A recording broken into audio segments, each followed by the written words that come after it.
ಅರ್ಧನಾರೀಶ್ವರನನ್ನು ಪೂಜಿಸುವುದರಿಂದ ಆಗುವ ಲಾಭಗಳೇನು?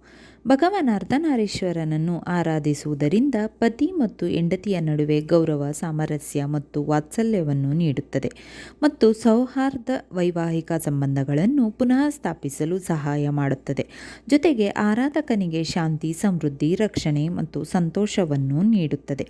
ಶಿವ ಏಕೆ ಅರ್ಧನಾರೀಶ್ವರನಾದನು? ಹಿಂದೂ ಪುರಾಣಗಳ ಪ್ರಕಾರ ಶಿವನು ಪುರುಷ ಉತ್ತರಾಧಿಕಾರಿಯನ್ನು ಉತ್ಪಾದಿಸುವಂತೆ ದೇವರು ಕೋರಿದಾಗ ಅರ್ಧನಾರೀಶ್ವರನನ್ನು ರಚಿಸಲಾಯಿತು. ಶಿವನು ತನ್ನ ಪತ್ನಿ ಪಾರ್ವತಿಯೊಂದಿಗೆ ವಿಲೀನಗೊಂಡು ಅರ್ಧ ಪುರುಷ ಮತ್ತು ಅರ್ಧ ಮಹಿಳೆಯ ರೂಪವನ್ನು ಸೃಷ್ಟಿಸಿದನು.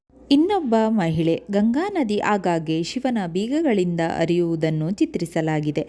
ಅವನ ತಲೆಯ ಮೇಲೆ ಕುಳಿತುಕೊಂಡರೆ ಪಾರ್ವತಿ ಅವನ ತೊಡೆಯ ಮೇಲೆ ಕುಳಿತಿದ್ದಳು. ಗೌರಿಯನ್ನು ಹೋಲಿಸಲು ಶಿವ ಅರ್ಧನಾರೀಶ್ವರನಾಗಿ ಅವಳೊಂದಿಗೆ ಐಕ್ಯನಾದನು.